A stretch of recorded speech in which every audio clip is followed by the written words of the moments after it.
point about this thing about support because I teach a few entrepreneurial business courses, right? So we're always talking about break-even, sustainability, right? I mean, you're not business widows. You can't sustain. So what does it mean in Singapore, right, in our context for bands? Right, what does it mean to, what is the so-called, okay, use a very local KPI, right? Well, how do you know, how do you measure whether you're successful, or how do you ensure that you break even, or how do you sustain? Yeah, Jeryl. No, I see your face. Because I was just having a conversation with my CEO about this as well. Actually, Audie, you want to go? Yeah, I think from at least simply from a finance perspective, like you, every business needs to have a margin. You know, it needs to have money coming in, money going out. So your operating costs, as if you think about it as a simple music maker, how much do you truly spend? You buy your equipment, that's about it. You know, music making is free. You know, use your laptop, whatever. You know. It's where all the other operating costs, when you grow bigger, when you start hiring PR, you know, start outsourcing work, design, whatnot. And then you have to think about whether or not how much you can pay, and then your input as well. So locally, I think a ton of artists, our revenue, main source of revenue still comes from bookings, not so much streaming, simply because no money lah. Not enough streams at least. So, just simply from a finance perspective, you just need to make sure that you can have enough bookings, have fine balance between like enough bookings that are profitable for you to have, for you to hire out and to outsource out.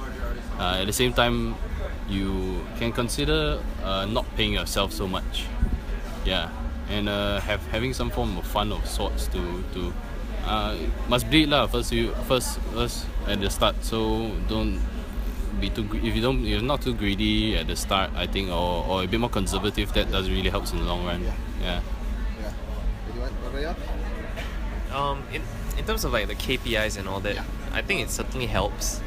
Like for us, like I guess like the vision that we all envision ourselves playing is just mainly playing bigger and bigger stages. Like if we can get there, it's not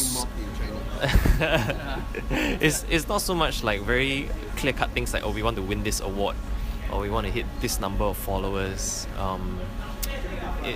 We kind of try to find a balance between being ambitious, but at the same time not letting the results, not being so fixated on the results. Because the strange thing about the music business is the amount of work that you put in isn't proportionate to the rewards or the returns, so-called to speak, that you get back. It's not like sports where you really work very hard, you know, then you're gonna get that gold medal and then you can do it, you know, like Joe Schooling, that kind of thing, you know, really like get yourself into it that much. But for music, it's very circumstantial. So as much as we try to be ambitious, we also try to balance and like try to enjoy the ride lah. I think that helps a lot in keeping us sort of sane and not be too disappointed with the lows, but at the same time not being too like excited with the highs. Okay, so obviously what comes in the picture, of course, arts funding, right? That one, no doubt, right? Because that's part of the deal. So what are your thoughts about the recent controversy basically brought about by, you know, Sunny Liu and all the discussions about whether, you know, government should fund the arts, or I mean, don't forget, I mean, 5 years ago they weren't funding pop music at all, right? So for us, it's a very recent thing, right? So we're very thankful for that, right? We're very thankful. That helps a lot, right? But what are your feelings about it? Do you think that is it realistic to expect more corporates to come in, sponsorship and stuff like that? I think for government funding, more funding is great, right? But at the same time, I always have this fear that the funding might cause overproduction. And what does that even mean, right? Like, It means people produce for the sake of the funding rather than vice versa.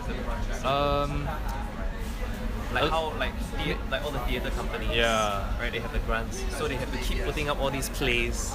That even though they cannot sell tickets, but then because that's They have a grant. their quota that they have to fill for the grant kind of thing. Yeah, something like that. And you end up having audiences or fans that are like a bit too saturated because there are so many events to go and people only have like this amount of disposable income or this amount of free time.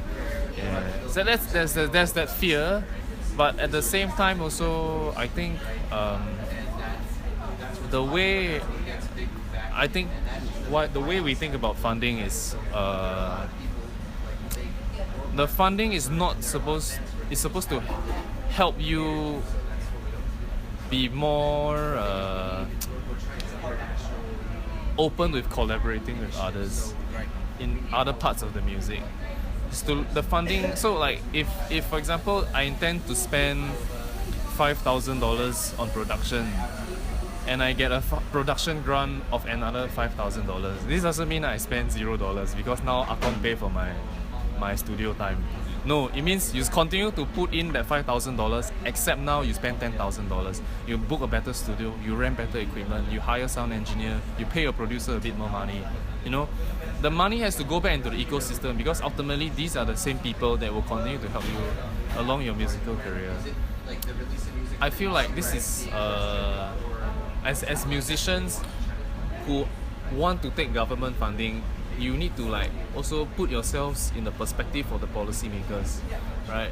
Yeah, and I mean of course, Singapore's policymakers are very economically savvy. So when you give out a grant to them, it's like injection of money into the industry. So the money cannot just go into the musicians' own pockets, you know. The money needs to like spill over, and so that the sound engineers have jobs, the studios have clients, and the studios can grow and become better. And yeah, that's like it helps the whole ecosystem. It works like that for film as well. Yeah. It works like that for film. Yeah. I mean that's just me. You guys? I think the way that we can see grants is that, you know, it's not meant to be your paycheck long term. It's meant to help you kickstart, you know. It's like a PIC for musicians. Yeah, you know. Yeah, you don't depend on it for your month to month. You depend on it, or you match it at least to for the first output, you know, the first outlay.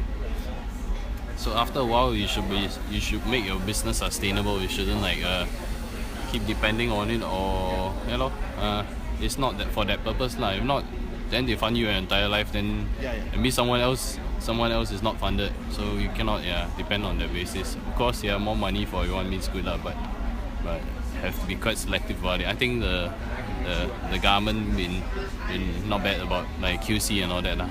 At least a bit more intentional in their audits and whatnot these past few years. Yeah. Okay, so one last question. There is a usual last question that I ask: is the future, right? So what's coming up? What's next for M1LDLF? Music-wise, we have some collaborations coming up. We're doing something with the Teng Ensemble, some sort of like cross traditional Chinese music with like our indie stuff kind of thing. Might be looking at doing some remixes also. And then at the same time, we're gonna start writing new material soon. And then also tours. But are we confirmed? Not confirmed. In the pipeline, trying to play around in some places in Asia. I mean, that's always our main aim lah. Like we always want to be a live band first and foremost. So playing shows overseas is always something we're on the lookout for. Yeah. That's pretty much it. Make more music, play more shows.